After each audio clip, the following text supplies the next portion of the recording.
কি বন্ধুরা, কি ভাবছেন? কত আম এখানে, তাই না? এগুলো সব আমাদের গাছের আম। যদিও এখনও বাজারে খুব প্রচুর আম পাওয়া যাচ্ছে খুব সস্তায়। তো আর দেরি কেন, এরকম আম এনে আমসত্ত্ব বানিয়ে রেখে দিন সারা বছর খাওয়ার জন্য। আমি আমগুলোকে সব ছুলে নিয়েছি, তারপর এরকম ছোটো খাটো টুকরো করে সবগুলো আম কেটে আঁঠিগুলোকে আলাদা করে বাদ দিয়ে দিয়েছি। যেহেতু গাছের আম, তাই বেশ কয়েকটা আঁঠিতে কিন্তু পোকাও দেখতে পাচ্ছেন, তাই তো। যাই হোক, সব পোকা টোকা ছেটে বাদ দিয়ে আমগুলোকে টুকরো করে নিয়েছি। এবার মিক্সার গ্রাইন্ডারের জারে দিয়ে আমি সব আমগুলোকে একদম পেস্ট করে নেব। এর মধ্যে কিন্তু কোনো রকম জল ব্যবহার করা যাবে না, একদম সুন্দর আমগুলো দিয়ে পেস্ট করে নিয়েছি।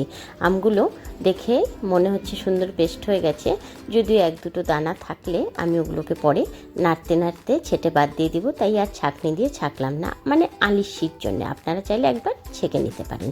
এবার গ্যাসে একটা কড়াই বসিয়ে দিয়েছি, কড়াইয়ের মধ্যে আমের পাল্পটা পুরো ঢেলে দিলাম, আর সাথে কোনো কিছু দেবার দরকার নেই। এবার আমের পাল্পটাকে বেশ কিছুক্ষণের জন্য ফুটতে দেব, মানে গরম হতে দেব। আমের পাল্পটা যখন সুন্দর ফুটে উঠবে, তখন আমি এক বাটি পরিমাণে ভর্তি করে চিনি নিয়ে নিয়েছি, আর দিয়ে দিলাম হাফ চামচ লবণ আর হাফ চামচ মতন বিট নুন। লবণ আর চিনির পরিমাণটা আপনারা আপনাদের পরিমাণ বুঝে দেবেন, মানে আমের পরিমাণ বুঝে দেবেন। আমি এখানে অনেকটা আম নিয়েছি, তাই অনেকগুলো চিনি আর অনেকটাই লবণ দিয়েছি। আমসত্ত্ব মিষ্টি মিষ্টি হলে তাহলেই খেতে ভালো লাগে। আর আমসত্ত্বটা রেখে দিয়ে না, পরবর্তীতে আচার করুন বা এমনিই মুখে দিয়ে খান, দারুণ লাগে। তাই এই দিনে অবশ্যই আমসত্ত্ব বানিয়ে নিন। যখন অনেকটা ঘন হয়ে আসবে পাল্পটা, তখন এক চিমটি হলুদ দিয়ে দিলাম। এটার কালারটা খুব সুন্দর আসে এই হলুদ দেওয়ার কারণে। ওই যে দেখতে পাচ্ছেন নাড়তে নাড়তে এক দুটো দানা, ওগুলো আমি হাত দিয়ে তুলে তুলে ফেলে দিলাম। আপনাদের সব থেকে ভালো হবে ছাঁকনি দিয়ে একবার মিক্সার গ্রাইন্ডারে জারে ঘুরিয়ে নেবার পর ছাঁকনি দিয়ে একবার ছেঁকে নেওয়া, তাহলে আর এই দানাগুলো থাকবার চান্স থাকবে না। যাই হোক, খুব সুন্দর করে নেড়ে একদম যখন ঘন হয়ে আসবে, থালার মধ্যে সুন্দর করে আমি সর্ষের তেল লাগিয়ে নিয়েছি প্রতিটা থালায়।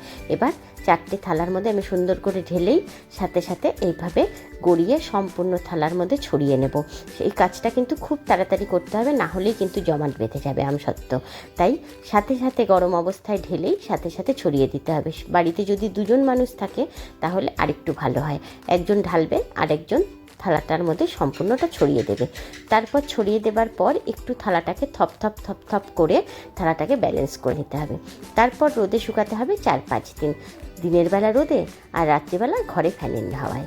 ব্যাস, এইভাবে 5 দিন শুকিয়ে নেবার পর দেখুন আমসত্ত্বগুলো আমার রেডি হয়ে গেছে। এবার আমসত্ত্বগুলো 4-5টা আমি চাকু দিয়ে সুন্দর করে কেটে আমসত্ত্বগুলো তুলে নিচ্ছি।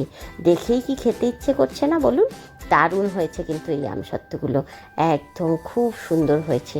এই পাশ থেকে ও পাশ থেকে হাত দেখা যায়, এতটা সুন্দর স্বচ্ছ কাচের মতন হয়েছে। দেখেই যেন মনে হচ্ছে এখনই খেয়ে নিই।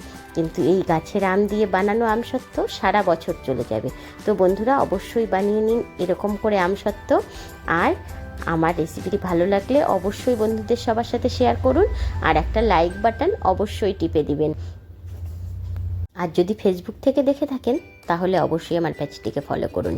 আর নতুন নতুন সুন্দর সুন্দর রেসিপি দেখবার জন্য আমার চ্যানেলে আপনারা অবশ্যই এসে আমার চ্যানেলটিকে অনেক অনেক লাইক করুন আর অনেক অনেক শেয়ার করুন। এইভাবে সুন্দর সুন্দর করে পেঁচিয়ে পেঁচিয়ে আমি একটা বক্সের মধ্যে ভরে সুন্দর করে রেখে দেব সারা বছরের জন্য। তো এই সস্তায় আম থাকতে থাকতে অবশ্যই এই আমসত্ত্ব রেসিপিটা বাড়িতে বানিয়ে ফেলুন।